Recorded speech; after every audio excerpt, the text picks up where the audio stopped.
Good morning students, today we are going to solve our last question, 10th question. देखते हैं इसमें क्या निकालना है। इसमें हमें सब्सिडीज़ निकालनी है, ठीक है।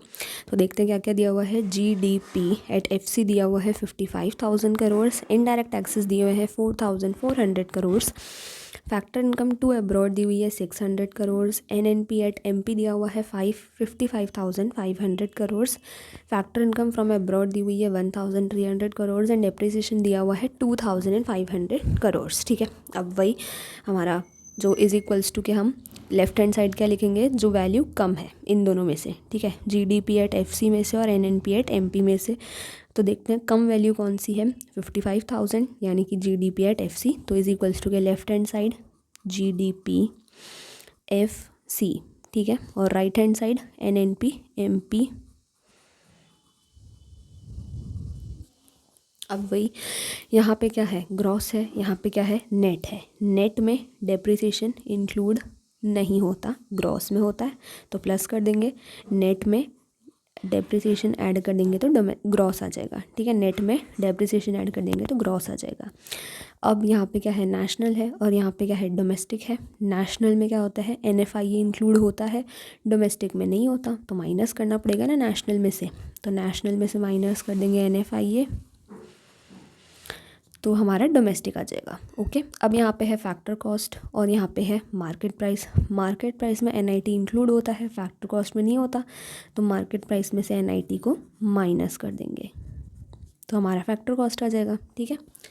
अब बस वैल्यूज़ पुट करनी है, ठीक है। तो जीडीपी एफसी की वैल्यू कितनी है, 55,000, तो 55,000 is equals to NNP MP कितना दिया हुआ है, 555,000 प्लस डेप्रिसिएशन कितना दिया हुआ है, 2500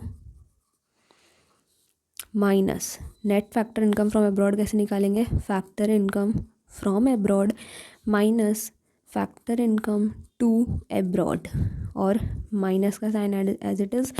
एनआईटी क्या होता है, इनडायरेक्ट टैक्सेस माइनस सब्सिडीज़, ठीक है। यानी कि इन दोनों को अपन ने ब्रैकेट में ओपन कर लिया। अब अपन यहाँ पे इन दोनों को ऐड भी कर देंगे, तो कितना आ जाएगा हमारा आंसर, 58,000, ठीक है। 58,000 आ जाएगा, और इधर हमारा 55,000 तो है इसी पहले से। चलो, अब फैक्टर इनकम फ्रॉम अब्रॉड हमें दिया हुआ है, फैक्टर इनकम फ्रॉम अब्रॉड हमें दिया हुआ है 1300, तो -1300 ब्रैकेट में फैक्टर इनकम टू अब्रॉड दिया हुआ है, फैक्टर इनकम टू अब्रॉड हाँ 600 दिया हुआ है, ठीक है। ब्रैकेट बंद, माइनस का साइन। इनडायरेक्ट टैक्सेस दिए हुए हैं, इनडायरेक्ट टैक्सेस दिए हुए हैं 4400। सब्सिडीज़ हमें निकालना है, ठीक है, तो माइनस एक्स ले लेते हैं हम सब्सिडीज़ को।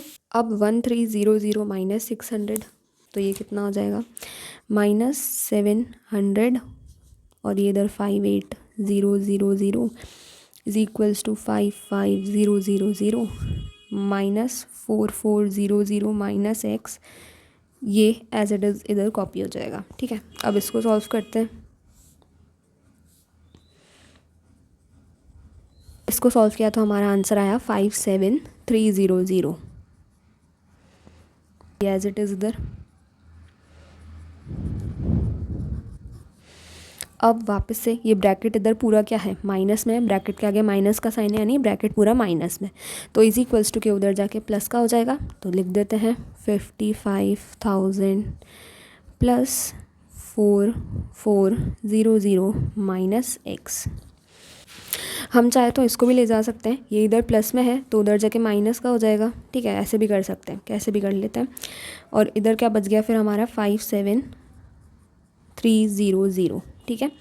अब वही ये जो है इधर प्लस का है, तो इधर आके माइनस का हो जाएगा, लिख देते हैं 4400 minus x is equals to 57,300 minus 55,000, ठीक है। अब बस कैलकुलेट कर लेते हैं, कितना आ जाएगा, 4400 minus x is equals to 2300। अब बस ये माइनस एक्स इधर एज इट इज़, ये इधर प्लस का था उधर आके माइनस, तो 2300 माइनस 4400, तो इसको जब हम सॉल्व करेंगे तो हमारा आंसर कितना आ जाएगा, 2100 माइनस का 2100, छोटी वैल्यू में से बड़ी वैल्यू माइनस करी इसलिए 2100 माइनस का आएगा।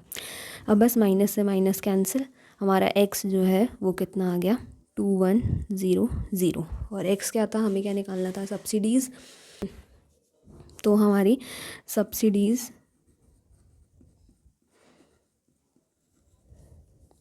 इज़ इक्वल्स टू ₹2100 करोड़ की आ गई। ठीक है, तो आज जाके हमारे सारे 10 के 10 क्वेश्चंस, हमारे 8 नेशनल इनकम के एग्रीगेट्स के टॉपिक्स के क्वेश्चंस ख़त्म हो गए। ठीक है, मैंने आपको सब कुछ कैलकुलेट करना बता दिया है। एक क्वेश्चन सब्सिडीज़ निकालने का ले लिया, एक डेप्रिसिएशन का ले लिया था। ठीक है, एक में NNP FC NNP national income, domestic income, ठीक है, factor income from abroad, factor income to abroad, सब मैंने आपको बता दिया है। अगर आपको और भी डाउट हो तो आप कमेंट सेक्शन में मुझसे पूछ सकते हैं, मैं वो भी क्वेश्चन सॉल्व करा दूँगी। ओके, मिलते हैं नेक्स्ट टॉपिक में, तब तक के लिए थैंक यू।